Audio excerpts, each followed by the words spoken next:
Pemimpin Hamas yang menikmati kehidupan mewah dari konflik di Timur Tengah. Ya, kita akan membahas Khaled Masal yang kekayaannya 2,6 billion dolar atau sekitar 36 triliun. Hampir semua orang Indonesia pasti kenal Hamas. Bahkan sering membela Hamas, berdemonstrasi buta untuk mendukung Hamas. Tapi mereka sendiri mempunyai literasi yang terjun bebas ke bumi, alias jongkok mengenai siapa itu pemimpin Hamas. Banyak orang Indonesia mungkin berpikir pemimpin Hamas itu berjuang bersama-sama rakyat Gaza dengan heroik untuk menghadapi agresi militer Israel. Sayangnya pemikiran itu salah besar. Pemimpin Hamas seperti Khaled Masal itu tidak tinggal di Gaza, guys, tapi justru tinggal di Qatar dengan fasilitas rumah mewah dan pengawal. Dan kehidupan ini bisa dibilang sangat mewah sekali, jauh berbeda dari gambaran kehidupan rakyat Palestina yang digambarkan menderita karena dijajah oleh Israel, seperti propaganda Hamas pada umumnya.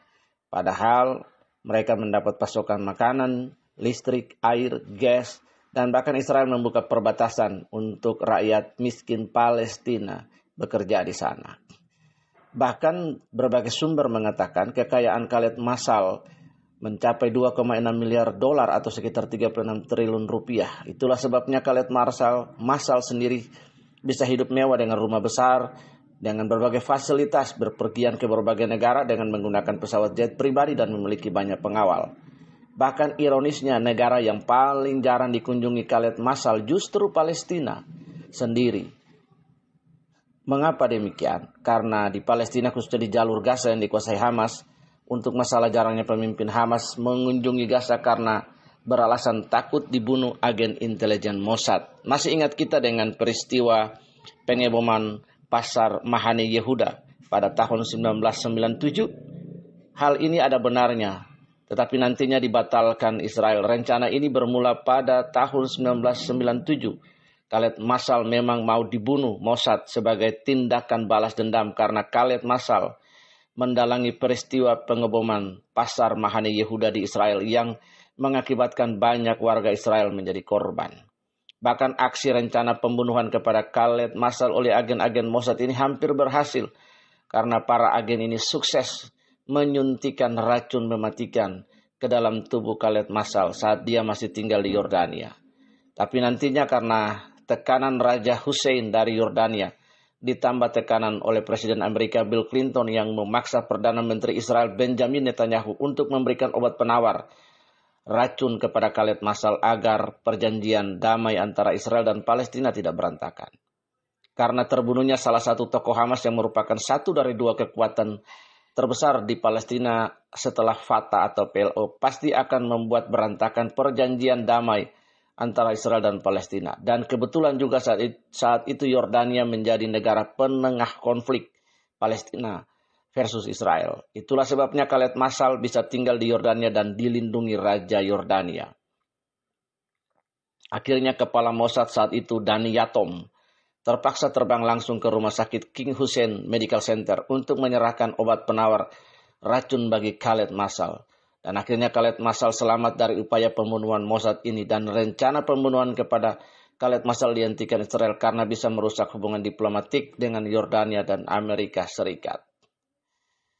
Tetapi nantinya walaupun udah ditolong oleh Raja Hussein dari Yordania dan Presiden Amerika Bill Clinton, Khaled Masal justru melanggar perjanjian agar tidak menggalang kekuatan dan melakukan serangan ke Israel dari Yordania. Hal ini membuat murka Raja Hussein dan mengusir Khaled Masal dari Yordania sekalian.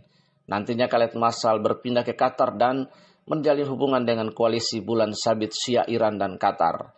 Karena Hamas dan Khaled Masal udah di blacklist oleh sebagian besar negara-negara Liga Arab yang Sunni seperti Yordania, Mesir sampai Saudi Arabia karena sering bikin ulah.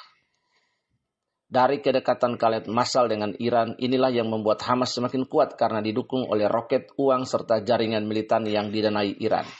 Itulah sebabnya Hamas selalu sohib dengan Hizbullah di Lebanon karena sama-sama didanai dan dilatih oleh Iran dan Qatar. Tetapi selain mendapat dana dari Iran, Khaled Masal bersama Hamas juga menggalang dana dari donasi-donasi negara-negara Islam lainnya dengan menyebarkan propaganda kekejaman Israel. Dan Indonesia adalah salah satu yang menjadi korban propaganda, terutama rakyatnya yang kurang literasi. Walaupun tindakan Israel itu sering kali dipicu oleh serangan roket Hamas duluan ke kota-kota Israel. Israel seperti negara lainnya pasti akan membalas semua serangan dari negara lainnya yang menarget penduduknya. Karena kalau tidak dibalas tentunya akan diprotes warganya sendiri, bukan? Nah, dari sini dimulainya lingkaran Hamas serang Israel, dibalas Israel. Warga sipil Gaza meninggal, propaganda dibuat.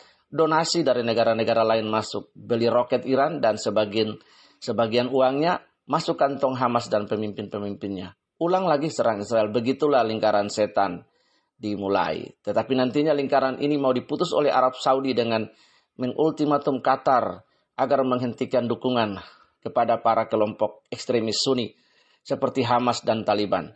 Bagi yang nggak tahu, pemimpin Hamas dan Taliban itu sering berpergian dan tinggal di Qatar, bukan di Gaza maupun di Afghanistan. Tetapi hal ini ditolak mentah-mentah oleh Qatar yang membuat ketegangan politik antara Arab Saudi tahun 2017 sampai hari ini. Qatar sendiri sebenarnya negara yang berpihak pada dua kaki, yaitu walaupun anggota Liga Arab, tapi Qatar sendiri dekat dengan Iran karena walaupun mayoritas penduduk Qatar adalah Muslim Sunni, Islam Sunni, tapi para penguasa dan orang-orang kaya, para sheikh adalah kalangan Islam Syiah. Bahkan dari hubungan aneh Sunni dan Syiah di Qatar ini juga mempengaruhi Hamas yang saat Liga Arab yang mayoritas negara-negara Islam Sunni mengumumkan kelompok Syiah Hizbullah di Lebanon sebagai kelompok teroris penentang terbesarnya adalah Hamas yang merupakan kelompok ekstremis Sunni. Nah, dari keuntungan politik di Timur Tengah inilah Khaled Masal mendapat keuntungan besar dan bisa hidup enak di Qatar, serta mendapatkan cuan dari Iran sekaligus dari negara-negara Islam lainnya seperti Indonesia yang penduduknya banyak nggak ngerti kerumitan politik Timur Tengah, tapi dengan lugunya selalu berdonasi dan membela mati-matian Hamas atas nama perjuangan Palestina melawan Israel. Mari belajar pintar.